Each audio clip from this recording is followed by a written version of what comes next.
I've been crying since I woke up this morning. I woke up this morning to a very heated argument with my African Nigerian mother about the trauma that she put me through. How they used to beat the shit out of me as kids. I'm so traumatized because they fucked my life up. They treated me like an adult when I was a child. Hi guys, my name is Myra Davis and welcome back again to my YouTube channel. Today's video is about how our parents or our mother ruined our life. They ruined our adulthood because of what they put her through during her childhood, what she had to do, what they made her do, and all of that. That's what this video is all about. So I'm going to play this video to the end, so please watch before I play other videos that people have to say about it and also talk about it myself. I took care of my siblings. I took them to school. I bathed them. I raised my siblings as of like 10 years old. And now I was trying to tell her the things that she did to me and how she ruined my life. And how I can't have a regular relationship with anybody. Like, my relationship is fucked up because my trauma keeps popping up in there. Same thing to my sister. And I told my mother, I said, Mom, the way you're going about this thing, you're gonna lose this girl. She's gonna leave the house. And the same shit she did to me when I left home at 17, you're gonna do it to this girl. And she was like, well, if I didn't do that to you when you were a child, are you gonna be the way you are right now? I was like, Mom, are you serious right now? You traumatized me. You fucked up my life. My dad used to beat me. Like, he wouldn't stop beating me until there was blood on my body. This is a lot to actually comprehend. But then, before I say my own piece, I would like to play some videos that people reacted to this and then had some things to say about it. So I'm going to play 4 people reaction about the trauma that she... All of us collect that beating, sister. All of us collected it. Yes. So stop making your mother look like a bad woman for trying to correct you. No woman will like her daughter to spoil under her roof. And if there is anything you are doing wrong, your mother will always look for a way to correct you. It's either she uses a spoken word or she corrects you by beating you. It's a normal thing. It is not an abuse. And as for you helping your mother to take care of your younger ones, it is very normal. I am the first daughter. In African home, when you are the first daughter, you are like a co-mother to your sibling. You don't expect your mother to do everything in the house. There is 1 or 2 things you can do, even as a 10-year-old girl. You can cook, you can clean the house, you can wash the plates. Yes, you can watch after your younger ones until your mother goes and picks something somewhere and comes back. As the first daughter, I was the one that was taking my siblings to school. Although all of us schools together, except our last born. So what will happen is that when we leave in the morning, I will first of all take our last born to his own school, then come back and take two of my other siblings to the same school where we are schooling.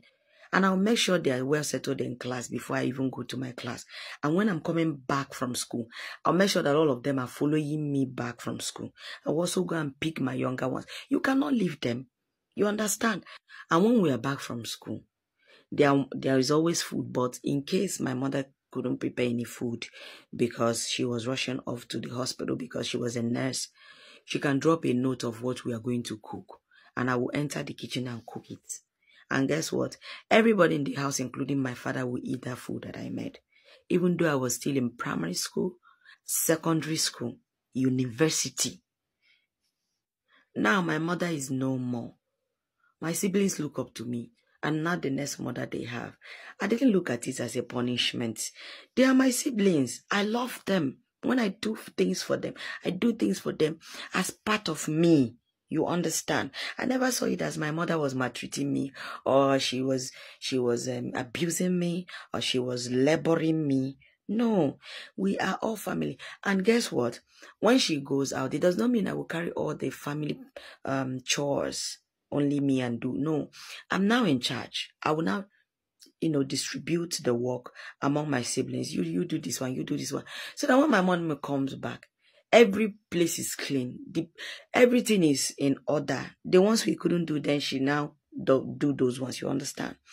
So that's how it works. I don't know why you come out here and be making your mother look like she's a bad person. If you do anything bad, your mother will beat you. Simple. You call it beating. It's not an abuse. Stop making the woman look like a bad person. I beg. Morning. That's actually a very painful video to watch. If you haven't watched, go and watch what that girl is saying. She is basically talking about her childhood, the trauma, and all the stuff she's trying to unpack. She's trying to heal from a very traumatic childhood. And, you know, I'm angered by the comments. You know, mostly Nigerians in the comments are saying everybody's gone through that. Why is it, you know, why are you making it a big deal? Just because everybody goes through something doesn't mean it's easier. Okay, if it's trauma, it's trauma. If it's pain, it's pain. We cannot carry on and invalidate people's experiences and feelings just because the majority has been through it. That to me says that a whole lot of people need healing. If people are broken, they're going to frown upon people who are chasing for their healing. They're going to frown upon people who are healed and flying. They want everybody limping like them. If somebody is expressing their pain, listen without judgment. You don't know what was going on in that house. It's very painful. She is talking about being beaten up until she was bleeding each time by her parents, not bullies.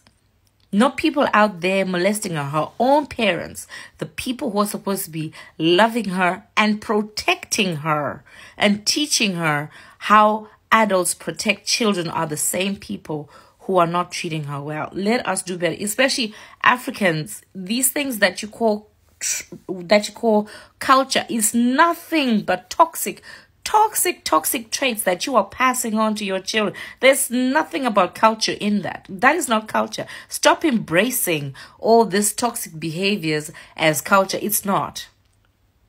It's not progressive. It's damaging. You're only passing it on to the next generation, and you're trying to make this messed up situation look like culture. It's not.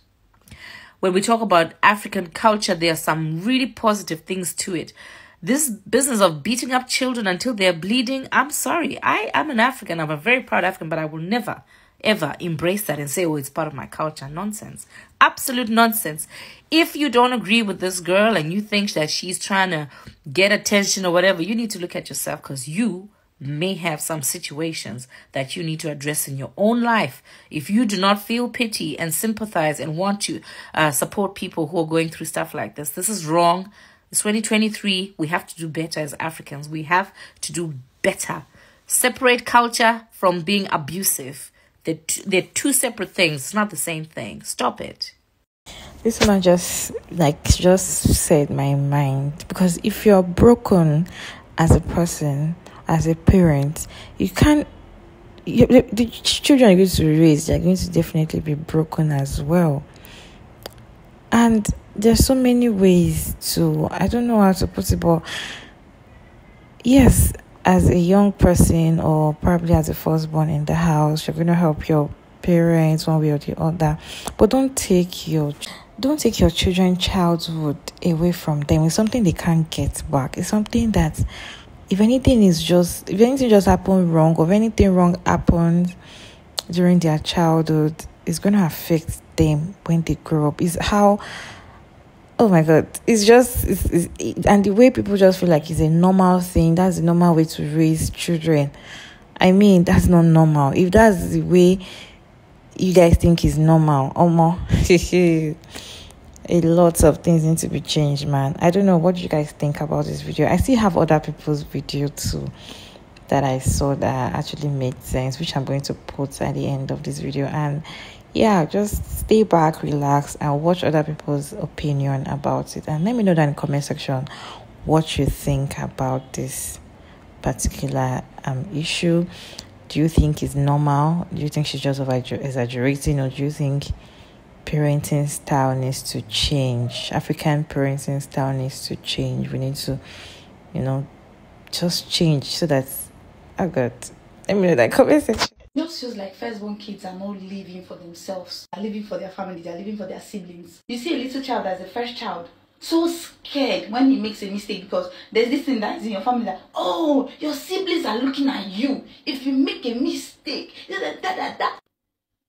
Yeah, I get it. I'm the first child. But my mistakes are my mistakes. Why do they need to copy my mistakes? Now, don't get me wrong. I'm not saying as a first child you shouldn't assist your parents, do house chores and all that. Now, don't get me wrong. I'm not saying a first child should not help and do house chores for the parents. No, they should. But you and I know that there are things a child should do and there are things a child should not do. Now people come to the comment section and say a first child is supposed to know how to do this. A first child. I'm not saying a first child is not supposed to know how to do those things, but you know it's how they talk. No, they deceive yourself. It's in our new year. No, start the year with lies. It's how they talk. Now let me tell you how disturbing this whole thing is. You see a proper Nigerian will come and tell you, parents are like that to their firstborns because when they gave birth to that one, they were really young, so they have iron hands with that one. But their lastborns, they are soft because they're not already the old. You are mad. You don't have sense. Average Nigerian thinks, oh, that's the best way to raise a child. That's why you end up raising bitter children, bitter human beings in the society because of the childhood trauma. You don't know the implication. You don't know the impact of trauma, especially childhood trauma. Things that you cannot unlearn. As a child, those are your formative years. Your parents treat you like shit. Go to so many Nigerian homes and you see that the first daughter is always bullied by her mother. Your mother is your first bully. Never good enough for them. When I mean you're never good enough for them, that no matter what you do, they tell you, see you now. Look at what your younger sister is doing. Look at what your Ulune is doing. Go and boy that. And you just feel like you're not enough. There's something wrong with you. Look at your sister. Look at your younger siblings. You're never appreciated. And you think all those things don't go to the psyche. You think it doesn't go to the brain. Go and learn child psychology. Go and learn it. Every little thing a first child does is, you're doing like this. How do you want your siblings to do? Just me, go digging. All those kind of Nigerian homes, if they just put you in one Palasa State University, they think they've done the world. See, let me tell you, as a parent, sending your child to school is the bare minimum. Bare minimum. People take their children to Harvard. Don't come and say because I gave that university degree clinical. You think you've done the best. Go and see what people are doing for their children. Go and see it. Who send children to school, clothe them, feed them, and you think that's the ultimate. That's the bare minimum. Nobody asked you to give birth to that child. You're doing what you're supposed to do as a parent. If you know what to do, why you born? Why you born? If you put inside tissue. If you put inside tissue, flush her. Nigerian parents and emotional blackmail and gaslighting. 5 and 6. That's why you show some people love and automatically they think you want to take advantage of them because they never had love growing up. Mother. As always, for full context, go back and watch that video and watch that young lady cry her eyes out while she was explaining the things that happened to her as a child.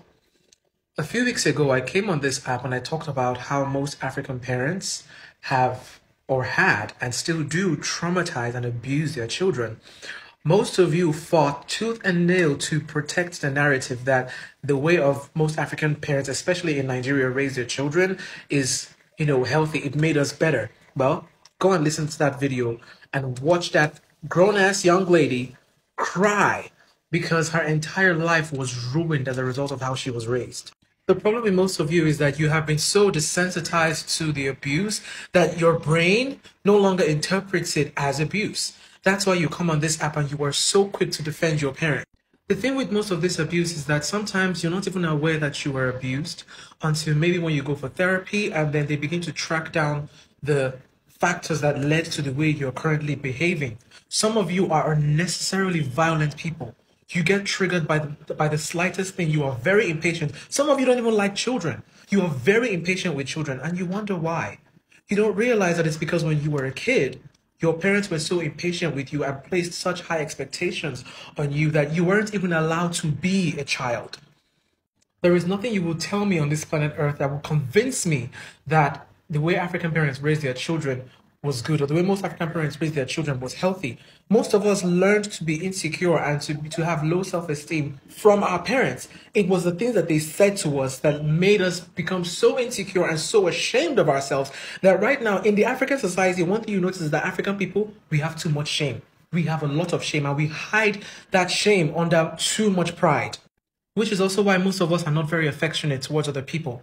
which is why one of the most prominent behaviors you see us display very boldly is aggression. The moment someone displays love or kindness or tenderness, we take them for a fool. And yet you wonder why you continue to behave that way, even not for the fact that your parents repeatedly treated you with so much aggression that you don't even know how to interpret kindness as kindness. Instead, you see kindness and love and gentleness as someone being weak.